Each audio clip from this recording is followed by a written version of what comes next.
ओम शांति। ईश्वरीय परिवार में आप सभी का परमपिता परमात्मा की तरफ से स्वागत है। बहुत बहुत मुबारक है जो आज परमात्मा की ये महावाक्य सुनने का आप सभी को सौभाग्य मिला है।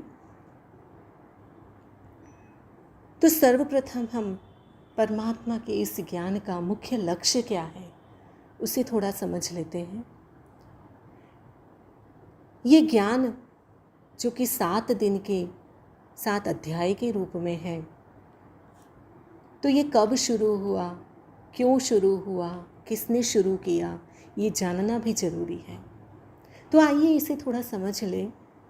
विशेष रूप से भारत देश में सप्ताह का बहुत महत्व है।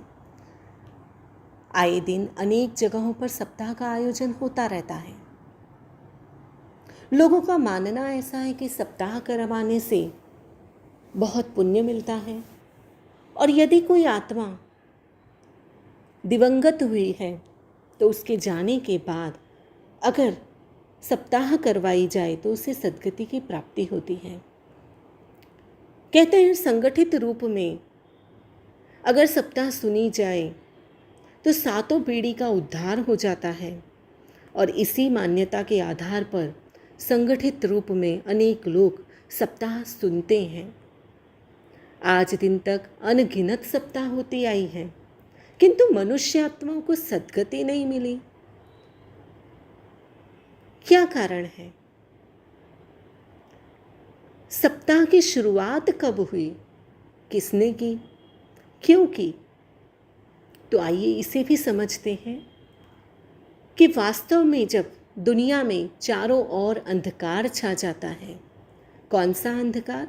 अज्ञान रूपी अंधकार। जब चारों ओर युद्ध छाया हुआ है, कौन सा युद्ध? हमारे ही अपने कर्म विकर्मों का युद्ध। तो स्वयं सृष्टि के रचयिता परमपिता परमात्मा इस धरा पर अवतरण होते हैं और मनुष्य आत्माओं को मुक्ति, जीवन मुक्ति के लिए जो ज्ञान देते हैं वो 7 दिन के कोर्स के स्वरूप में देते हैं, जिसके द्वारा मनुष्य आत्मा को मुक्ति, जीवन मुक्ति प्राप्त होती है। मनुष्य का जीवन भी तो 7 दिन का ही है। एक सप्ताह के बाद फिर नया सप्ताह शुरू हो जाता है।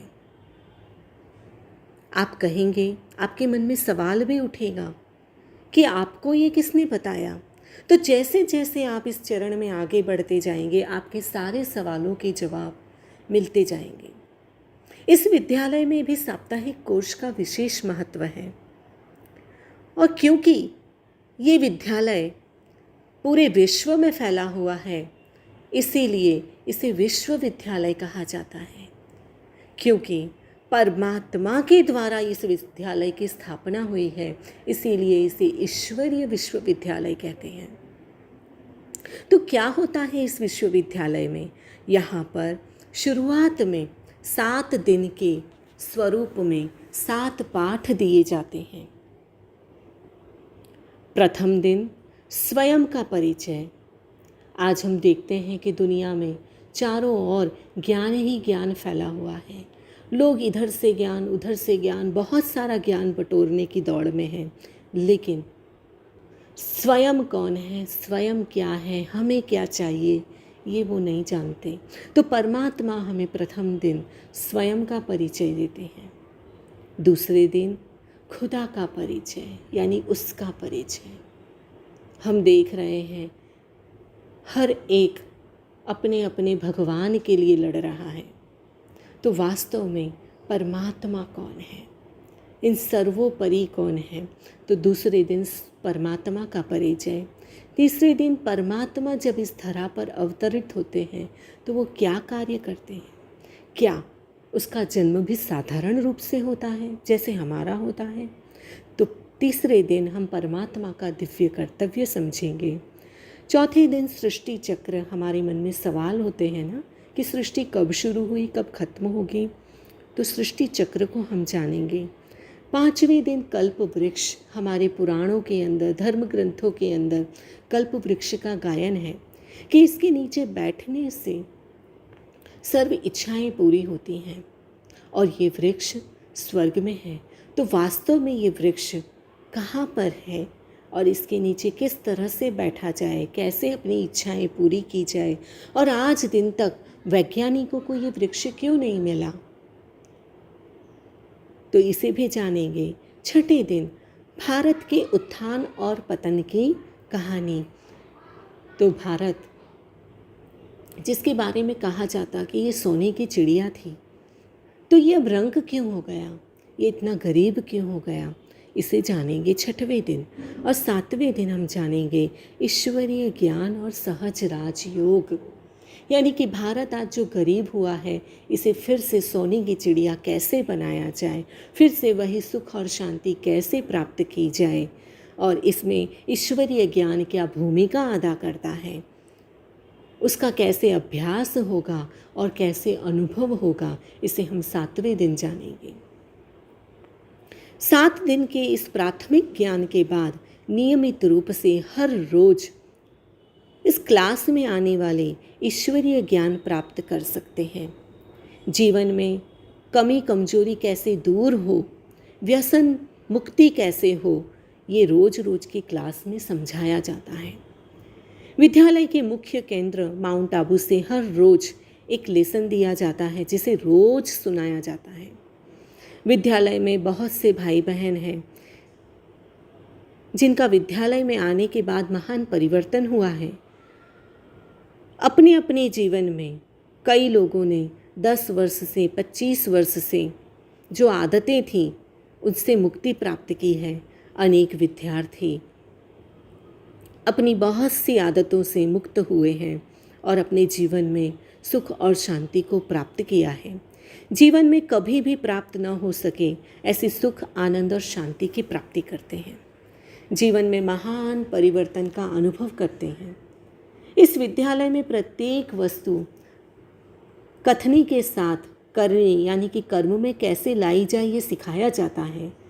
कहा जाता है कि नर ऐसी करनी करे जो नारायण बने और नारी ऐसी करनी करे जो लक्ष्मी बने। आप भी ये सब अनुभव कर सकते हो। जीवन में दिव्य गुणों की धारणा होती जाएगी।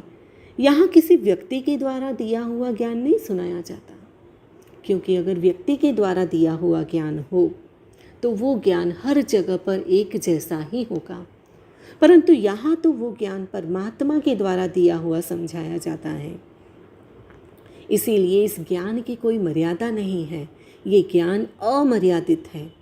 एक स्थल पर सप्ताह होती है तो दूसरी स्थल पर वैसा ही ज्ञान दुनिया में दिया जाता है। जबकि यहाँ पर 10 वर्ष से 20 वर्ष से नियमित क्लास में आने वाले सभी भाई बहन प्रतिदिन एक नए ज्ञान का अनुभव करते हैं। ऐसा ज्ञान परमात्मा ज्ञान सागर के सिवाय कोई भी नहीं दे सकता। इस ज्ञान को समझने के लिए 7 दिन हमें देने होते हैं। प्रतिदिन आधा घंटे सुनने से हमें सुख आनंद की प्राप्ति होती है। बहुत लोग ऐसा कहते हैं कि मेरे पास समय नहीं है।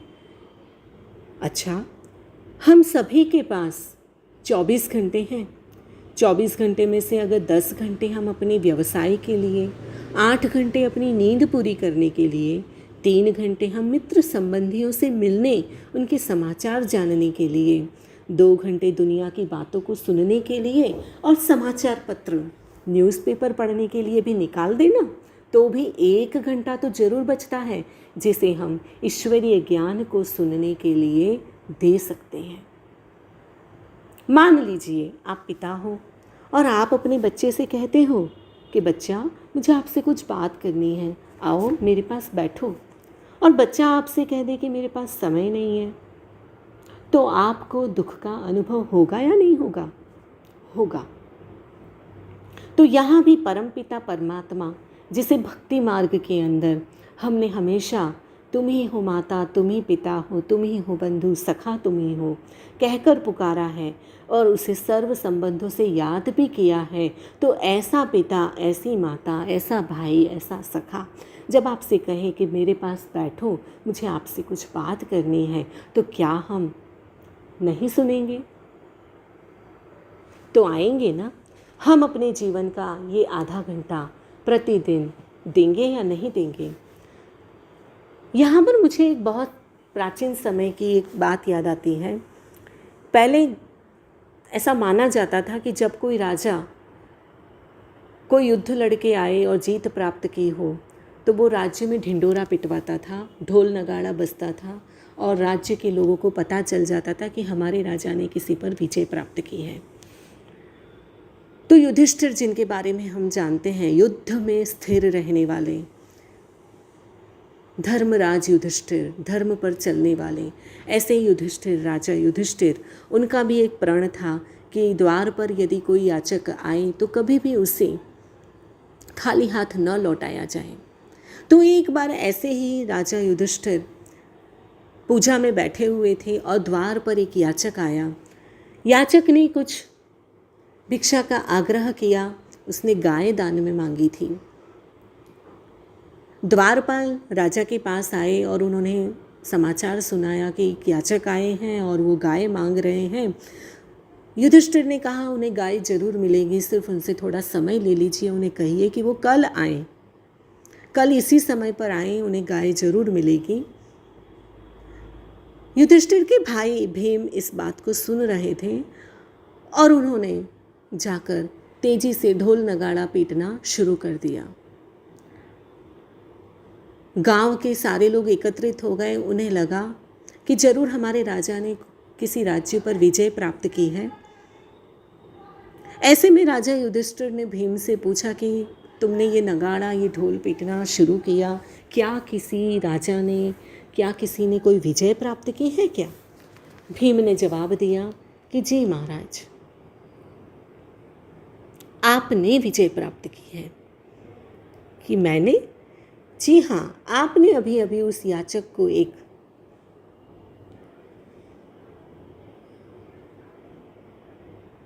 वचन दिया है कि वो कल आए और इसी समय पर भिक्षा लेके जाए। इसका मतलब ये है कि आपको ये पता है कि काल आज आपको खाने नहीं आएगा। मतलब कि आपको ये पूर्ण निश्चय है कि आपने कल तक के लिए तो काल पर विजय प्राप्त कर ही ली है। तो कहने का तात्पर्य ये है कि जब भी हम कोई शुभ कार्य करना चाहें, समझना चाहें, सीखना चाहें, कुछ भी अच्छी बात, तो हमें उसे कल पर नहीं छोड़ना चाहिए। कबीर जी ने भी कहा है, काल करे सो आज कर, आज करे सो अब, पल में परलय हुएगी और बहुरी करेगा कब। तो शुभस्य शीघ्रम, शुभ कार्य में हमें देर नहीं करनी चाहिए, कल पर उसे नहीं छोड़ना चाहिए।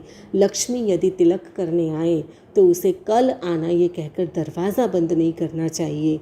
तो आइए और हम परमात्मा के समक्ष उनसे ये वायदा करते हैं कि हम अपने कल्याण के लिए, अपनी सुख शांति के लिए, अपने आनंद के लिए आपसे प्रत्येक दिन आधा घंटा इस ज्ञान को अवश्य सुनेंगे। ओम शांति।